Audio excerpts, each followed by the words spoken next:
You know what time it is. Photo shoot behind the scenes. Let's go.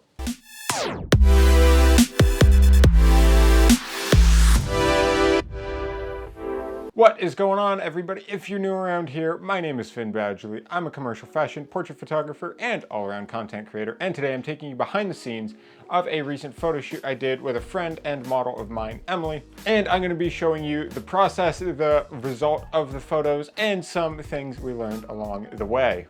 This is actually the first in a 3-part series because here's the thing, we rented at a studio as part of creating content for one of my most recent Skillshare classes that is going to be up shortly. And with that, we also shot a couple additional looks, because why wouldn't we? But each one is so different, they require their own video. So this is going to be the first one in that series, and the rest will be up in the coming weeks, so make sure to watch for those. And maybe if you're into this kind of thing, subscribe, hit the notification bell, and then you will see when those are uploaded. But without further ado, let's actually get into this. So the first look that we really wanted to go for here, we wanted this really powerful, kind of androgynous look here, and with that we had a striped double-breasted jacket and a thick gold chain that paired absolutely amazing together. And I've always been a fan, as was Emily, of this like blazer with nothing underneath, kind of open look. So that's what we went for here, and it worked super well. But I wanted to make it really dramatic. What I did is, this is a 2-light setup. We have a background light with a teal gel on it, getting some of those shadows. And our key light is a Flashpoint Explorer 600. Actually, both of these lights are Flashpoint Explorer 600. It's my go-to light.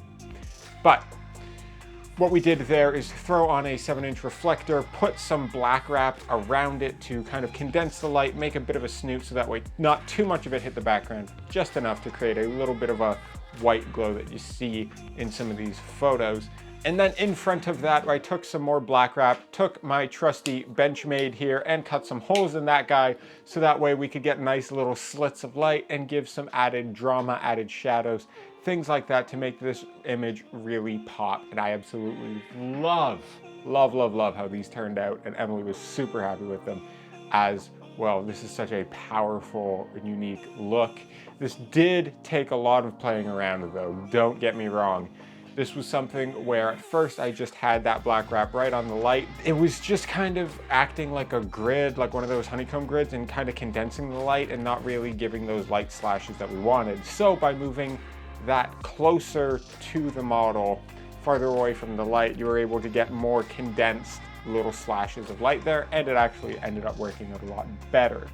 These things are a lot of trial and error, especially when you're going for a very specific look. We took some playing around, but it absolutely worked out in the end. You can also see here, I was tethering to my iPad, so that way Emily could see the photos as they were coming in, which she was absolutely pumped on, and made her feel really good seeing her look like that. It really drove up her confidence level, which is always what I love to see. Honestly, that's part of why I got into this, is making people feel more confident, because I can translate the way I see them to them, and then thus making them feel more good about themselves, which is honestly a beautiful thing. I did tether to this using the Cam Ranger 2. I'm going to be making a full video going in depth on how that actually works and the workflow behind it. So that way, if you've been looking to do something like this, you will actually be able to see how I go about it and how it has become my go-to. Not sponsored by Cam Ranger, I just absolutely love this product. So there's that. And I didn't want to retouch these photos too much. You know, I do my general bit of frequency separation, skin retouching there, and doing some dodging and burning, adding to that drama of some of the light hits there. Now, you'll notice in some of the behind the scenes footage here, I did also have my Nanlite Pavo tube, which is currently back here lighting up this area with that little teal color.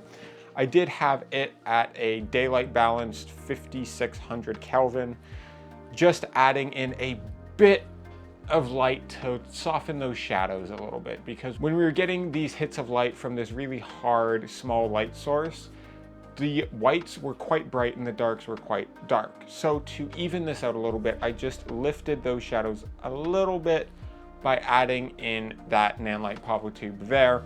And this actually helped me later on when I went to lift the shadows a little bit more in post, because we already have more information there. So when we lift the shadows, it's we're giving it more to work with, because if we're going from black and trying to raise that, it's going to be really noisy, it's going to be really grainy, it won't come out the same way. But if we add in just a little bit of light, and it's not near as powerful as the strobe, but it's enough to just lift that a little bit, so that way there's more information in camera, and that way when we get into the edit, we have more information to work with. This is something that I live by, and that is getting it right in camera and shooting for the edit. So that way, when you're actually taking the photo, you know how you're gonna edit it, you know what you're gonna do, and you know how you can light it and shoot it. So that way, when you get into the edit, you're gonna have an easier time. This is exactly what the case was here. And I'm very glad I did that, because I was able to lift those shadows to the right amount that I wanted. And we didn't get a lot of distortion. We didn't get a lot of artifacting where you get all these weird blotchy spots. There was actually enough detail there where the retouching software was able to actually bring that up. Also, use case for why you shoot raw, but that's a whole other story. So this look was absolutely incredible. Emily killed it and was just a great time all around. I love how these photos turned out, and I hope that you enjoy them as well. I'm going to be posting some of these on Instagram, so make sure to follow along there. Link to that in the description down below, or just follow me over at Finn_Badgley on the gram. Now, with all that said, I hope you enjoyed this video and got some value out of it, especially if you just enjoy some good old-fashioned behind-the-scenes photo shoot content, especially for something like a dramatic fashion look, and if you want to shoot something similar. And comment down below if you like this kind of thing, you want to see more dramatic shoots from me in the future. Subscribe if you haven't already. Hit the bell to be notified when I post new videos so you never miss an upload. Work hard, rest often, and as always, I'll see you on the next one.